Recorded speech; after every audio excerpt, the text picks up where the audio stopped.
Welcome to the Novice Builder, where every expert was once a novice.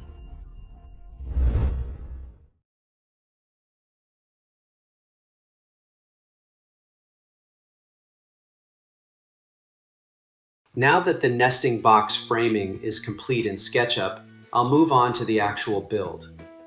In this video, I'll show you how I built the framing of my chicken nesting boxes step by step, following the same measurements and layout from the design.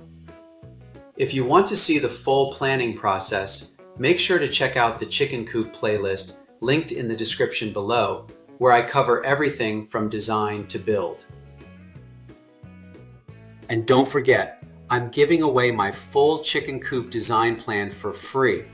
First, make sure to subscribe to the channel because the PDF works best when paired with my step-by-step videos where I walk you through the entire build. Next, head over to thenovicebuilder.com or click the link in the description below to go straight to my website. Once you're there, click Start Your Coop Journey. That will take you to my complete Chicken Coop playlist. Scroll down until you see the free Chicken Coop guide section. To get the guide, you'll need to sign up by entering your first name, last name, and email, then click Download My Free Guide. After you sign up, check your inbox. Your step-by-step PDF will arrive within 24 hours.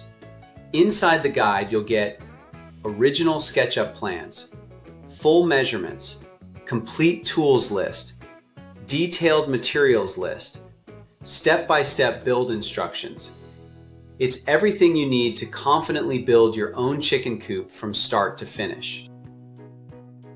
Now here are the tools and materials used for this project. Tools: rigid 18-volt subcompact brushless cordless impact driver.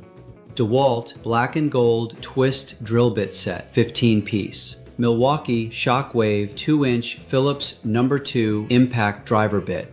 Deckmate T25 star bit set. And tape measure, speed square, pencil, and miter saw or circular saw for later build phase. Materials: 4x2 treated pine, 10-foot lengths, and exterior deck screws and drywall screws for framing and panel attachment. That's everything needed to complete the framing. To build the main foundation of the chicken nesting box, it's important to start with a strong and stable base that is directly attached to the chicken coop. For the first step, I cut 2 pieces of 4x2 treated pine measuring 7 feet and 8 inches long. These will serve as the top side rail and the bottom side rail of the frame. Once the lumber was prepared, I carefully aligned each piece to make sure the frame was level and structurally stable. To keep everything securely fastened and properly intact, I used exterior deck screws, which are durable enough to withstand outdoor conditions over time. I installed 2 screws on each side of the connected posts and frame joints to provide stronger structural support, prevent movement or loosening, and ensure the entire frame remains stable and firmly attached. Next, I moved on to building the end frame of the nesting box, starting with the back vertical support frame. For this piece, I cut a section of 4x2 treated pine measuring 19 inches long. Once positioned correctly, the piece was then securely attached using the same No. 8 by 2-inch Deckmate flathead deck screws for consistency and durability. 2 screws were installed at the end sections of both the top side rail and the bottom side rail to create a stronger connection, improve stability, and keep the frame securely in place. After the back support was installed, I proceeded with the bottom base support. For this section, I cut another piece of 4x2 treated pine measuring 17.5 inches long. This component helps reinforce the lower structure of the nesting box while maintaining proper spacing and alignment throughout the frame. I secured it firmly in place using number 8 by 2-inch deckmate flathead deck screws. Next, I installed the front vertical support frame. For this part, I cut a 4 by 2 treated pine piece measuring 16.5 inches long. After carefully aligning it with the rest of the structure, I secured it firmly in place using number 8 by 2-inch deckmate flathead deck screws. 2 screws were driven into the bottom base support to create a stronger and more secure connection, helping keep the structure stable and firmly attached. At this stage, the first end frame is now securely assembled. However, the top horizontal frame support has not been installed yet to allow flexibility for adjusting and fitting the roof structure properly. At this point, the first end frame is now fully assembled and structurally secure. Repeat this exact process to create the second identical end frame. Next, I installed the bottom front side rail of the nesting box frame. For this piece, I cut a section of 4 by 2 treated pine measuring 7 feet and 4 inches long. This component helps strengthen the front lower section of the structure while keeping the frame properly aligned and supported.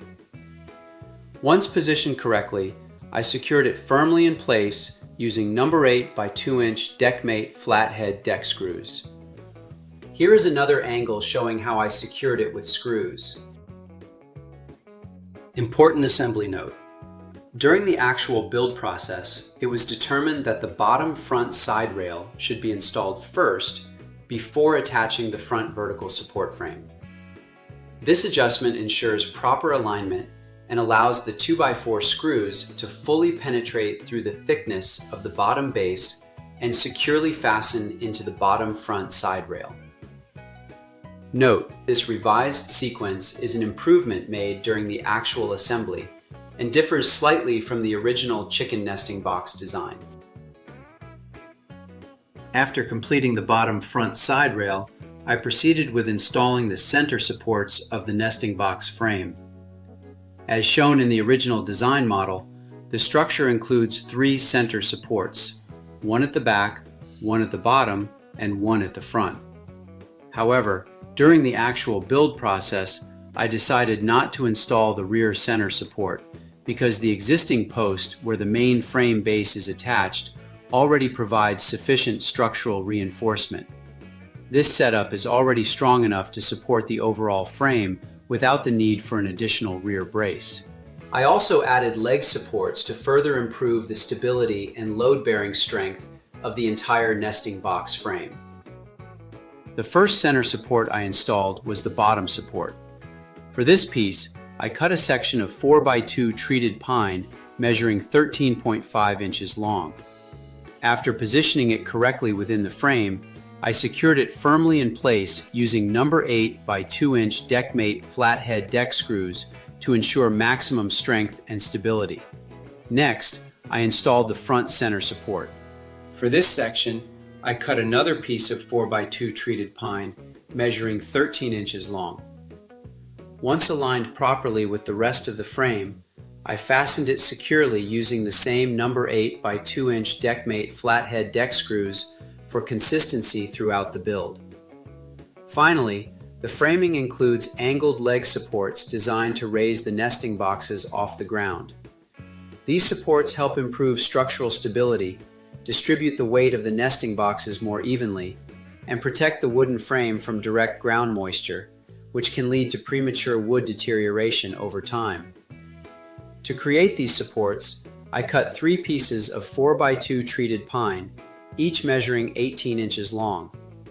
After positioning them at the appropriate angles, I secured each leg support firmly in place using number 8 by 2-inch deckmate flathead deck screws to ensure durability and long-term support for the overall structure.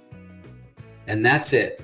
The framing for the chicken nesting boxes is now fully built and ready for the next stage of construction. In the next part of this series, I'll continue building the chicken nesting boxes by adding panels, flooring, and other components. Don't forget to check the Chicken Coop playlist in the description below for the full step-by-step series. And if you found this helpful, make sure to like, subscribe, and drop a comment. Thanks for watching.